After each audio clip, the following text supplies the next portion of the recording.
Namaste. This is Advocate Surya Kundeti. Welcome to Subhash Chandra Academy for Legal Education. Our topic is alternate dispute resolution, and in this we are going to study or learn about many of the alternate dispute resolution processes or procedures available as per the Indian Constitution. Before I could really start the actual class, I would like to bring to your notice that all my classes are being dedicated towards a trust called as ABC Trust. This trust is involved in the enrichment of nutritional benefits and education for school-going children. So if you like this class, I request you to please make a contributory donation of 59 rupees to the UPI number 9949398998. At the end of this class, there will be a display of QR code, and you can scan the QR code to make the transfer to the trust.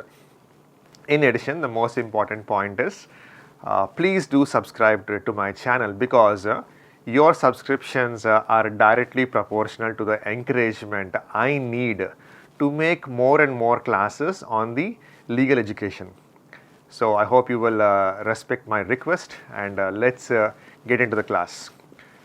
Today, in an alternate dispute resolution subject, I am going to briefly explain you about the First Schedule of the Civil Procedure Code 1908. The reason as to why you should have the fundamental knowledge of Civil Procedure Code 1908 is because in domestic arbitration, CPC is the law that has to be followed for practicing arbitration law in India. So let's just quickly understand the roots of this Civil Procedure Code in India. The first one is, the first important point is that it is the first schedule of the CPC. The Code of Civil Procedure 1908 in India lays down the procedural law for the administration of civil proceedings in India. Its first schedule is a significant part as it provides the classification of suits. Suits relating to land are a significant category under the first schedule of the Code of Civil Procedure 1908 in India. They deal with the legal actions concerning various aspects of land ownership, possession and related rights. It's a detailed explanation of the types of suits falling under this category. The first one is possession of land. These suits are filed when there is a dispute over the possession of land. It could involve situations where someone unlawfully occupies land belonging to another party, or where there is disagreement over rightful possession. Second point in this one is partition of land. Partition suits arise when co-owners of land wish to divide the property among themselves. This could be due to various reasons such as disagreements among co-owners, inheritance issues, or a desire to separate ownership interests. The next point is redemption of land. So redemption suits pertain to mortgages over land. When land is mortgaged, the mortgager or the borrower has the right to redeem or repurchase the property by paying off the mortgage debt or debt. If there are disputes regarding the redemption processes or the terms of redemption, a suit may be filed to resolve the matter. Next point is foreclosure of land. Foreclosure suits occur when the mortgage, who is a lender, seeks to foreclose the mortgaged property due to default on the party of the mortgager, who is borrower, in repaying the mortgage debt. Foreclosure involves the sale of the mortgaged property to recover the outstanding debt. These suits are typically filed to enforce the mortgagee's rights and secure repayment. Cancellation of instruments relating to land. This involves suits seeking the cancellation or annulment of any document, deed or instrument relating to land. Such instruments may include sale deeds, leases, agreements, or any other legal document affecting land rights. These suits are typically filed in grounds such as fraud, misrepresentation, coercion or mistake. So the next important point is in this one is that first schedule is, we have many such points. The first point what we have discussed is possession of land. And in this land we have many points like resumption, foreclosures of land and other things which we have discussed in first points. The second point is First Schedule of Code of Civil Procedure 1908 is partition of land and reasons for partition. For partition of lands also the Code of Civil Procedure 1908 is applicable, and how it is applicable, where it is applicable is we are going to discuss right now. Reasons for partition: disagreements among co-owners. So what is this? What are the disagreements among co-owners? Differences in opinion regarding the use, management or development of land can lead to disputes among co-owners, promoting a partition. This is basic litigation. Inheritance issues are also arise in these points. In cases where lands is inherited by multiple heirs or legal heirs, partition may be necessary to allocate shares of the property to each heir separately. And desire to separate ownership interest. Co-owners may choose to partition the land to have individual control over their respective portions, enabling them to sell, develop or use the land independently. Types of partitions: partition by agreement. Co-owners can voluntarily agree to partition the land among themselves without involving the court. This often requires drafting a partition deed outlining the division of the property. Partition by decree of court. When co-owners cannot reach a mutual agreement, any co-owner has a right to file petition or partition suit in court. The court will then decide on the division of the property based on legal principles and the right of each co-owner. Partition procedure: filing of partition suit. A partition suit is initiated by filing a petition or plaint in the appropriate civil court. The petition must specify details about the property, the co-owners involved, their respective shares and the relief sought. Pleadings and evidence. After the filing of the suit, both parties submit their pleadings including written statements outlining their claims and defenses. Evidence such as documents, witness and surveys may be presented to support their respective positions. Division of property is a different point. The court examines the evidence and determines the shares of each co-owner based on legal principles and equitable considerations. The division may involve physically dividing the land into separate portions or awarding compensation to co-owners who receive less valuable shares. Final decree. Once the division is determined, the court issues a final decree formalizing the partition. The decree specifies the nature and extent of each co-owner's share and may also address any ancillary issues related to the partition. What are the ancillary issues? What could be the ancillary issues? Possession and use. The partition decree may address issues related to possession and use of common areas, access rights and maintenance responsibilities. What is the compensation in such cases? In some cases, co-owners may be entitled to compensation for improvements made to the property or for any loss incurred due to the partition. Legal encumbrances. The court may resolve disputes regarding legal encumbrances such as mortgages, liens or easements affecting the property. The same manner in this first schedule we have the third point. Third most important point is that suits relating to contracts. Breach of contract. The breach of contract occurs when one party fails to fulfill its obligations under the terms of contract without a valid excuse.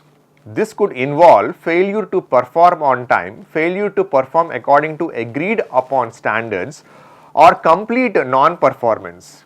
The aggrieved party may initiate a lawsuit seeking remedies for the breach. Compensation for breach of contract. When a breach of contract occurs, the non-breaching party is entitled to compensation for any losses or damages suffered as a result of the breach. This may include direct damages to cover financial losses incurred due to the breach, as well as consequential or indirect damages that were reasonably foreseeable at the time of contracting. Specific performance of contracts. Specific performance is an equitable remedy where the court orders the breaching party to fulfill its contractual obligations as specified in the contract. This remedy is typically sought when monetary damages are inadequate to compensate the non-breaching party, usually in cases involving unique or irreplaceable subject matter. Other relief based on contracts. Apart from breach of contract, suits relating to contracts may involve various other forms of relief based on contractual rights and obligations. This could include rescission, seeking to cancel or void the contract due to fraud, mistake, duress or other grounds. Rectification, correcting errors or mistakes in the terms of a contract. Quantum merit, this is very important, claiming payment for work done or services rendered on the basis of a reasonable value when there is no express contract or contract is unenforceable. Injunction, seeking to restrain the other party from violating certain terms of the contract or from taking actions that would harm the contractual relationship. Declaratory relief, seeking a declaration from the court regarding the rights, duties or legal status of the parties under that contract. Procedure for contract suits. The procedure for filing and adjudicating contract suits generally follows the civil procedure rules applicable in jurisdiction where the lawsuit is filed. The plaintiff initiates the suits by filing a complaint or petition in the appropriate court, specifying the grounds for the claim and the relief sought. The defendant responds by filing an answer to the complaint, admitting or denying the allegations and raising any defenses. Both parties engage in discovery where they exchange relevant documents, evidence and information related to the dispute. So, the case may proceed to trial if not resolved through settlement or summary judgment motions. At a trial, the court hears evidence, evaluates arguments and renders a judgment based on applicable law and contractual principles. This is very important. The next point what we have in the first schedule of the Code of Civil Procedure 1908 is suits relating to torts. Suits relating to torts are legal actions that arise from civil wrongs committed by one party, the defendant, against another, the plaintiff, or vice versa, relating in harm or injury. Tort law encompasses a wide range of wrongful acts, including those that cause harm to a person, body, property, reputation, or other legally protected interests. Let's have a detailed understanding about what this is. Types of torts. Personal torts. Personal torts, also known as tort against the person, involve harm or injury to an individual's body, mind or emotional well-being. Examples something like assault, intentional act that causes the victim to fear imminent bodily harm. Battery, intentional and harmful or offensive physical contact with another person without their consent. False imprisonment, unlawful restraint or confinement of an individual against their will. Defamation, false and harmful statements that damage a person's reputation, including libel, written defamation and slander, spoken defamation. Intentional infliction of emotional distress, extreme and outrageous conduct that causes severe emotional distress to another person. Property torts. Property torts involve harm to a person's tangible or intangible property interest. Example something like trespass to land, unauthorized entry into another person's land or interference with their property rights. Trespass to chattels, interference with another person's personal property or chattels. Conversions, wrongful taking or interference with other person's property, depriving them of their right to possess or use it. Nuisance, unreasonable interference with a person's use or enjoyment of their property. Economic torts. Economic torts involve harm to persons' economic interests or business relationships. Examples fraud, intentional misrepresentation or a concealment of material facts to deceive another person and induce them to act to their detriment. Tortious interference with another person's contractual or business relationships for improper motives. Unlawful compensation, unfair or deceptive practices in business competition such as false advertising or trade secret misappropriation. Compensation for torts. In tort suits, the plaintiff seeks compensation, also known as damages, for the harm or injury suffered as a result of the defendant's wrongful conduct. Damages may include compensatory damages, monetary compensation intended to compensate the plaintiff for actual losses such as medical expenses, property damage, lost wages, pain and suffering, and emotional distress.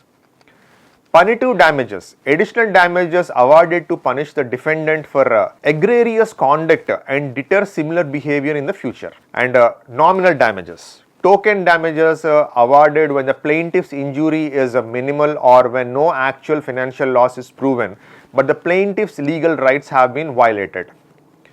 Procedure for tort suits. The procedure for filing and adjudicating a tort suit generally follows the civil procedure rules applicable in the jurisdiction where the lawsuit is filed. The plaintiff initiates the suit by filing a complaint or petition in the appropriate court specifying the wrongful conduct of the defendant and the damages sought. The defendant responds by filing an answer to the complaint, admitting or denying the allegations and raising any defense such as a lack of duty, causation or legal justification. Both parties engage in discovery where they exchange relevant documents, evidence and information related to the dispute. The case may proceed to trial if not resolved through settlement or summary judgment motions. At trial, the court hears evidence, evaluates arguments and renders a judgment based on applicable law and tort principles. This is how tort plays a vital role in the schedules of the Code of Civil Procedure 1908. Tort is very powerful. Tort laws are also very, very powerful. So, the next point we have in First Schedule of the Code of Civil Procedure 1908 is suits relating to marriage. Even though the disputes related to marriage are seen in the family code, still the Code of Civil Procedure 1908 is the foundations for the family law as well. Suits relating to marriage are legal actions filed in court concerning various aspects of matrimonial relationships and marital status. These suits address issues such as the dissolution of marriage, nullity of marriage, judicial separation, restitution of conjugal rights and declaration of marital status. In order to have a detailed overview, what is dissolution of marriage? Dissolution of marriage is nothing but divorce.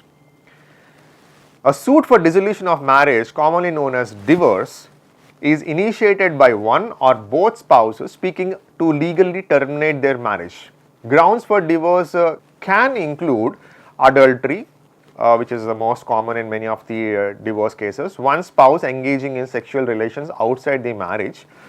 But basing on the present outcomes coming out from the Supreme Court's interpretations, adultery is not being considered as a ground for divorce nowadays. Cruelty, physical or mental cruelty inflicted by one spouse on the other, making continued cohabitation intolerable.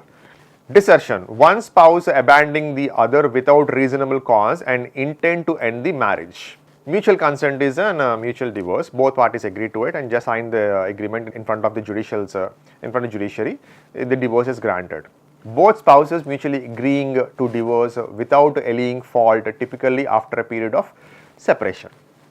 And the divorce decree issued by the court terminates a marital relationship and may address issues such as child custody, spousal support alimony and a division of marital assets and liabilities. Nullity of marriage or annulment. Nullity of marriage is very, very valuable order where many of the newly married couple are missing and they are wrongly interpreting and applying for a divorce case. This is going to be discussed when I teach in my family law cases. You can refer to my family law cases on this point, nullity of marriage. A suit for nullity of marriage, also known as annulment, seeks to have the marriage declared void or invalid from its inception. Grounds for nullity may include bigamy, one spouse was already married to another person at the time of marriage, or consanguinity, the spouses are closely related by blood such as siblings or parent-child, and a non-fulfillment of legal requirements, the marriage was not conduced in accordance with the legal formalities or was prohibited by law. An annulment decree declares the marriage void ab initio from the beginning, effectively treating it as if it never legally existed. Judicial separation. A suit for judicial separation is filed by one spouse seeking a legal separation from the other without terminating the marriage. Grounds for judicial separation may mirror those for divorce, such as cruelty or desertion. Unlike divorce, judicial separation does not dissolve the marriage but allows the spouse to live separately and seek court intervention for issues such as financial support or child custody.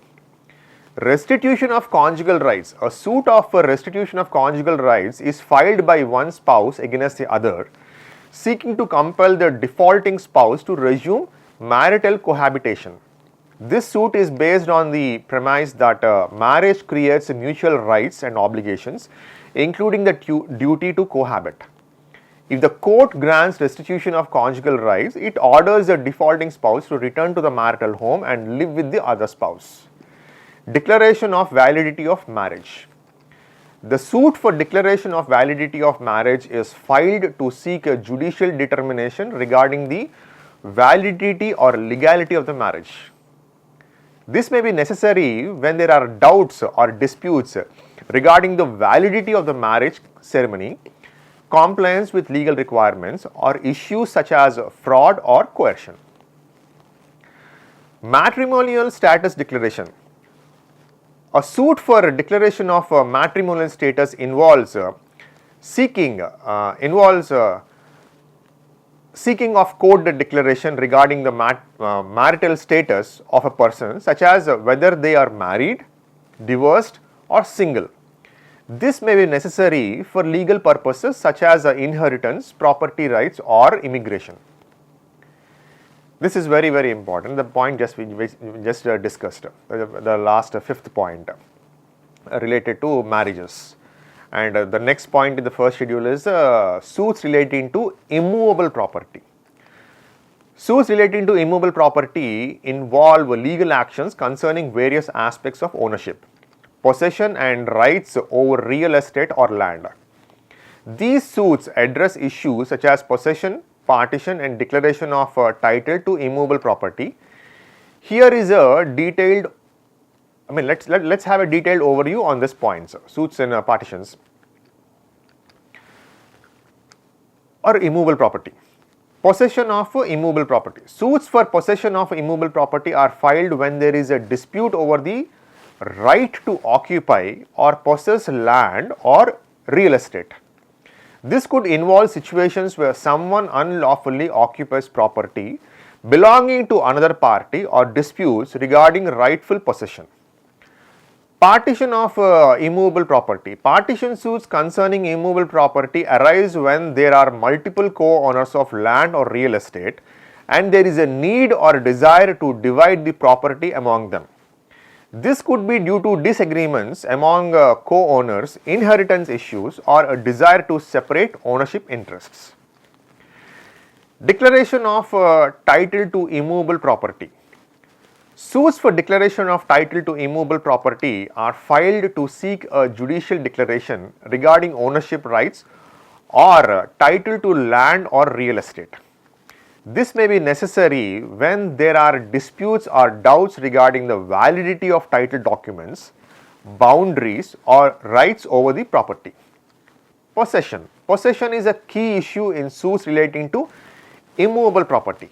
The plaintiff may seek possession of the property if they have a legal right to it, such as ownership or leasehold rights, and the defendant is wrongfully withholding possession. Partition. Partition suits concerning immovable property involve dividing the property among co-owners based on their respective shares of interest. The court may order physical division of the property, or if physical division is not feasible or practical, a sale of the property with proceeds distributed among the co-owners. Declaration of title. Declaration of title suits seek a court declaration regarding ownership rights or title to immovable property. This may involve resolving disputes over competing claims of ownership, challenging the validity of title documents, or clarifying boundaries and rights associated with the property. Ancillary issues. In addition to possession, partition and declaration of title suits relating to immovable property may involve ancillary issues something like easements, rights of way or other rights over the property granted to third parties, encumbrances, liens, mortgages or other legal claims affecting the property, boundaries, disputes over property liens or boundaries with the adjoining landowners, leasehold rights, disputes between landlords and tenants over possession or terms of lease and lease agreements. That's the 6th point. And next point what we have is suits relating to succession. Suits relating to succession also come under the Code of Civil Procedure 1908 as per the schedules. Suits relating to succession involve legal actions concerning the transfer of property, rights and obligations upon the death of an individual, often referred to as the decedent. These suits address issues related to inheritance, distribution of assets and resolution of disputes among heirs or beneficiaries. Here let us have a detailed overview on this inheritance. Declaration of title to property. Suits for declaration of title to property may be filed to seek a judicial declaration regarding ownership rights or title to specific assets or properties forming part of a deceased estate. This may be necessary when there are disputes or doubts regarding the validity of title documents, boundaries or rights over the property. Obtaining relief respecting property. Suits for obtaining relief respecting property involve seeking legal remedies or relief concerning specific assets or properties forming part of the deceased estate. This may include seeking possession, partition or protection of property rights as well as addressing issues such as encumbrances, easements or disputes with third parties. Compensation for wrong to property. Suits for compensation for wrong to property are filed to seek monetary compensation for any harm, damage or injury caused to the property forming part of the deceased estate.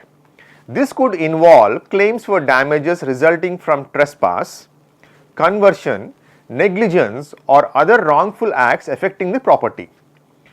Distribution of estate assets. In cases where the deceased died intestate without a valid will, suits relating to succession may involve the distribution of estate assets among legal heirs according to the laws of intestate succession applicable in the jurisdiction. This typically involves identifying the legal heirs, determining their respective shares and distributing the assets accordingly.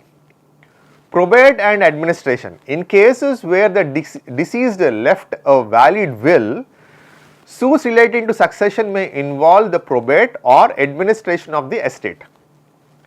This includes proving the validity of the will, appointing an executor or administrator to manage the estate, paying debts and taxes and distributing the estate assets according to terms of the will or applicable laws.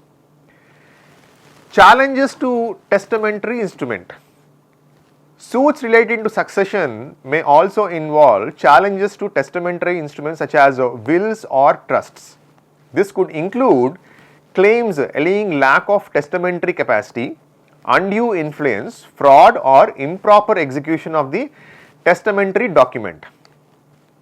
Ancillary issues. In addition to the above, suits relating to succession may involve ancillary issues such as guardianship, appointment of guardians for minor heirs or beneficiaries, trust administrators, management and administration of trusts established as part of the deceased estate plan, Family settlements, resolving disputes among family members regarding the division of estate assets through amicable settlement or mediation.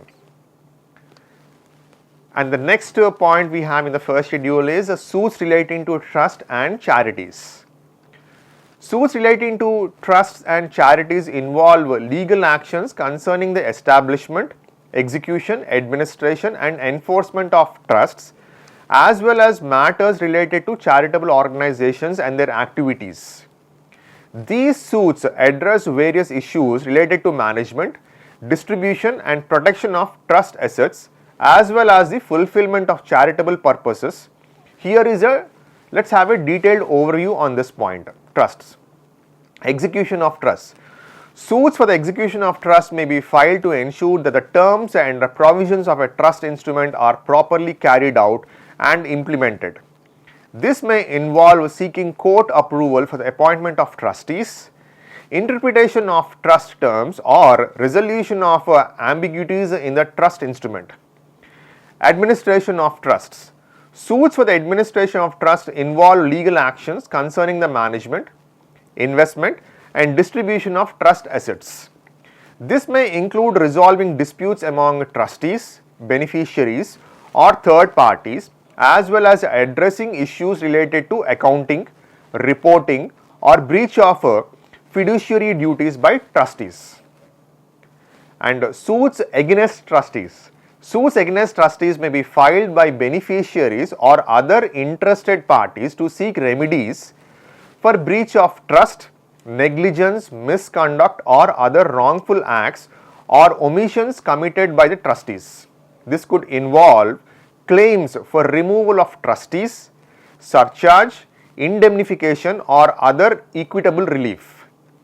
Suits by trustees. Trustees may also initiate legal actions to protect the interests of trust or its beneficiaries, enforce trust provisions or seek court guidance on matters affecting the administration or management of the trust. This could include seeking instructions from the court, judicial approval of trust transactions or resolution of disputes with third parties. Rights of beneficiaries. Beneficiaries of trust have legal rights to enforce the terms of trust, ensure proper administration and protect their interests. Suits relating to trusts may involve beneficiaries asserting their rights to receive distributions, challenge trustees' decisions or seek remedies for breach of trust. Charitable trusts and organizations. Suits relating to charities involve legal actions concerning the formation, governance, operation and dissolution of charitable trusts and organizations. This may include seeking court approval for charitable purposes, compliance with regulatory requirements or resolution of disputes among trustees, donors or beneficiaries. Cyprus doctrine, very important. In cases where the original purpose of charitable trust become impossible or impracticable to fulfill, courts may apply the Cyprus doctrine to modify the trust terms to achieve purpose that are as close as possible to the original intent. Suits relating to charitable trust may involve applications of the Cyprus doctrine to ensure the continued fulfillment of charitable purposes. Regulatory compliances related to charitable trusts. Charitable trusts and organizations are subject to various legal and regulatory requirements including tax laws, charitable solicitation regulations and reporting obligations. Suits relating to trusts and charities may involve compliance with these laws and regulations as well as resolution of disputes with regulatory authorities. The very important points. And the next point what we have in the schedule is that suits relating to mortgages. Suits relating to mortgages encompass legal actions concerning the enforcement, foreclosure, redemption or recovery of mortgages which are legal instruments used to secure loans with real property as collateral. These suits involve various parties including mortgages, lenders, mortgagees, lenders, mortgages, borrowers and third parties with an interest in the mortgage property. Here is a detailed overview on this point on the mortgages. What are those? Foreclosure suit. Foreclosure suits are initiated by mortgagors or lenders seeking to enforce their rights under a mortgage when the mortgager borrower defaults on the loan. The purpose of foreclosure is to force the sale of the mortgage property to recover the outstanding debt owed by the mortgager. Foreclosure may be judicial or non-judicial depending on the laws of the jurisdiction and the terms of the mortgage agreement. In judicial foreclosure, the lender files a lawsuit in court seeking a judgment authorizing the sale of the property. In non-judicial foreclosure states, the foreclosure process is typically governed by the power of sale clause in the mortgage document, allowing the lender to sell the property without court involvement. This is very dangerous point actually. This happens with many of the innocents who always suffer in silence. Sale of mortgage property. In foreclosure suits, the ultimate goal is the sale of mortgage property to satisfy the debt owed to the lender. The property may be sold through a public auction or private sale with the proceeds used to pay off the mortgage debt and any associated costs. After the sale, any surplus proceeds may be distributed to junior lien holders or the mortgagor depending on the priority of liens and the laws of jurisdiction. Redemption suits. Redemption suits are initiated by mortgagors seeking to redeem or purchase the mortgage property after defaulting on the loan. Most jurisdictions provide mortgagors with a statutory right of redemption, allowing them to reclaim the property by paying off the mortgage debt, interest and cost within a specified redemption period. Redemption suits may involve disputes over the amount owed for redemption, the validity of the redemption claim or the timing of the redemption. So, recovery of mortgage money. Suits for the recovery of mortgage money are filed by mortgagees seeking to recover outstanding debt owed by the mortgagor. This may involve seeking a judgment against the mortgagor for the unpaid principal, interest, late fees and other costs associated with the mortgage. Recovery of mortgage money suits may be pursued concurrently with or separately from foreclosure suits depending on the circumstances and lender's objectives.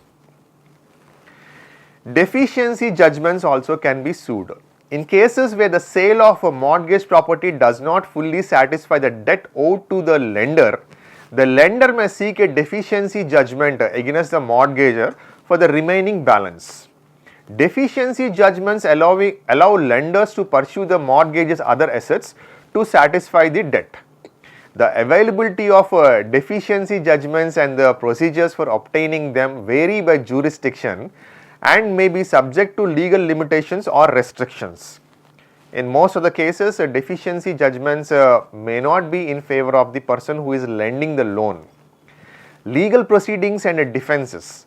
Mortgage related suits may involve complex legal proceedings including pleadings, discovery, motions and hearings as well as potential defenses raised by the mortgagor such as improper foreclosure procedures, mortgage fraud or violations of consumer protection laws. Both mortgagees and mortgagors may seek legal representation to protect their rights and interests in mortgage related suits and to navigate the complexities of mortgage law and foreclosure processes. So, that is the greatness of the mortgage laws available in the schedule, first schedule of the Code of Civil Procedure 1908. The next important point what we have in the first schedule of Code of Civil Procedure 1908 is suits relating to specific relief. Suits relating to specific relief encompass legal actions seeking precise remedies or outcomes tailored to the specific circumstances of a case. These suits focus on obtaining specific performance of contracts, rectification or cancellation of instruments or other forms of relief designed to address particular legal issues. Let us have an detailed understanding of the subject. Specific performance for of contracts. Specific performance is a legal remedy in which the court orders a party to perform its contractual obligations as specified in the contract. This remedy is typically sought when monetary damages are inadequate to compensate the aggrieved party for the breach of contract. Specific performance may be ordered in contracts involving unique or irreplaceable subject matter such as real estate, art, or heirlooms. For example, if a seller breaches a contract to sell real estate, the buyer may seek specific performance to compel the seller to transfer the property as agreed. Rectification of instruments. Rectification of instruments involves correcting errors or mistakes in legal documents, instruments, or agreements to accurately reflect the true intentions of the parties. This remedy is sought when a written document fails to accurately record the terms of the agreement due to mutual mistake, unilateral mistake, fraud, or other factors. For example, if a contract contains a typographical error or incorrect description of the property, the parties may seek rectification to amend the document to reflect their actual agreement.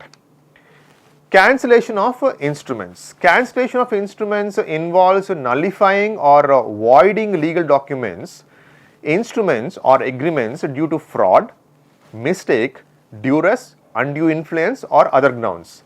This remedy is sought when a party seeks to be relieved of the obligations or consequences of a written document that was executed under improper or invalid circumstances. For example, if a party enters into a contract as a result of fraudulent or misrepresentation, they may seek cancellation of the contract to void its effect.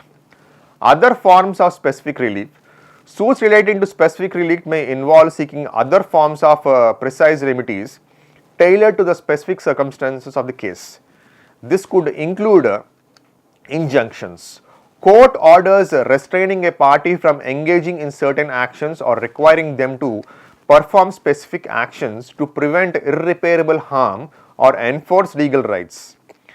Declaratory judgments. Court declarations regarding the rights, duties, or legal status of the parties under a contract, statute, or other legal instrument, providing clarity on legal issues without awarding damages or specific performance.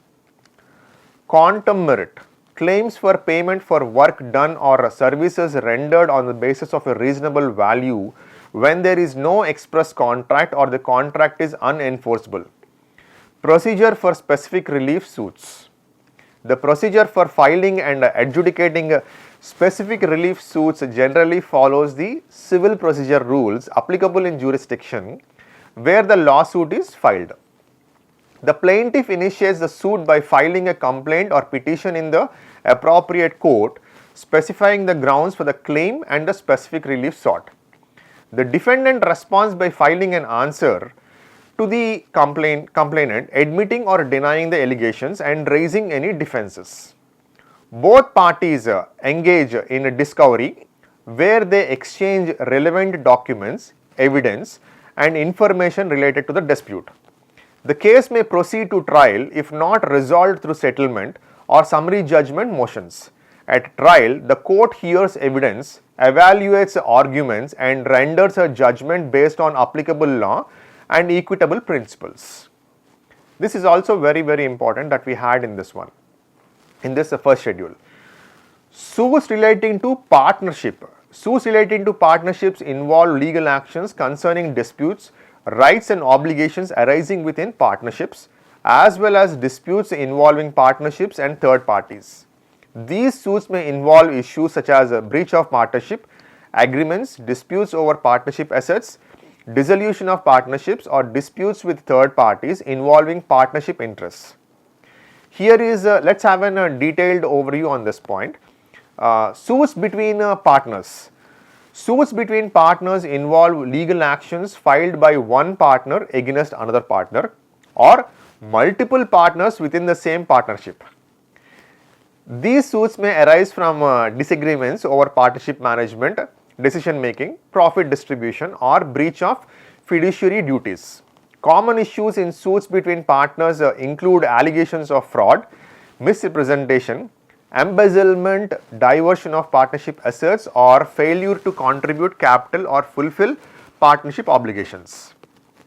Suits between a firm and its partners. Suits between a firm, which is partnership entity, and its partners involve legal actions filed by the partnership against one or more of its partners or vice versa. These suits may arise from breaches of partnership agreements, failure to fulfill partnership obligations, disputes over profit sharing or capital contributions, or allegations of misconduct by partners. The partnership may seek remedies such as damages, specific performance, injunctions, or expulsion of partners in cases of egregious misconduct or violation of partnership agreements. And suits between firms. Suits between firms involve legal actions filed by one partnership against another partnership or by individual partners within different partnerships. These suits may arise from disputes over business transactions, contracts, competition, intellectual property rights, or other business related matters. Common issues in suits between firms include allegations of unfair competition, tortious interference with business relationships, breach of non-compete agreements, or disputes over the use of trade secrets or proprietary information. Dissolution and winding up. Suits relating to partnership dissolution involve legal actions concerning the termination of a partnership and the winding up of its affairs. Dissolution may occur voluntarily by agreement of the partners or involuntarily due to legal or operational reasons. Upon dissolution, the partnership may file suits to resolve issues such as distribution of partnership assets, settlement of partnership debts and obligations, liquidation of partnership assets, or resolution of disputes among partners regarding their respective rights and interests. Accounting and valuations. Suits involving partnership accounting and valuation may arise when partners seek an accurate accounting of partnership assets, liabilities, income and expenses. These suits may involve disputes over the valuation of partnership assets, allocation of profits and losses, or calculation of partner capital accounts. Partners may seek court intervention to appoint a neutral accountant or expert to conduct a forensic accounting, audit partnership records, and determine each partner's share of partnership assets and liabilities. Partnership agreement enforcement. Suits may also involve enforcement of partnership agreements, including provisions related to profit sharing, management authority, decision making processes, admission of new partners, retirement or expulsion of partners, or dispute resolution mechanisms. Partners may seek court enforcement of partnership agreements to ensure compliance with contractual obligations and protect their rights and to protect the partnership journey. This is how all the 10 points, all the points that are involved in the First Schedule of the Code of Civil Procedure 1908 lay the foundations for alternate dispute resolution mechanisms or the procedures that are adopted in the Indian Constitution or the arbitrations that are followed in India. So, as I have been telling you right from the beginning that these classes of mine are dedicated to an trust. This trust is involved in the enrichment of nutritional benefits and education in children, school going children. In this context, I request you to please donate 59 rupees if you like this class. And mostly, very important, your contributions, your subscription is very, very important for me, and it is directly proportional to as an encouragement for me to make more and more legal classes that will be beneficial for the society. So, please do not forget to subscribe to my YouTube channel, and thank you very much. And the notes for this class, these classes in ADR are available on Arbitration Intelligence, a book which is readily available in the market, which was published by the Asia Law House. The cost of the book is rupees 630, where you will be having a 10% or 15% or 20% discount in the market, and it is available on Amazon.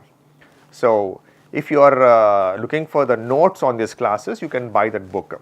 I am going to display the picture of the book at the end of this class, and after that I am going to display the QR code related to the ABC Trust, wherein you can use the QR code to transfer the contributed donation of 59 rupees to the trust.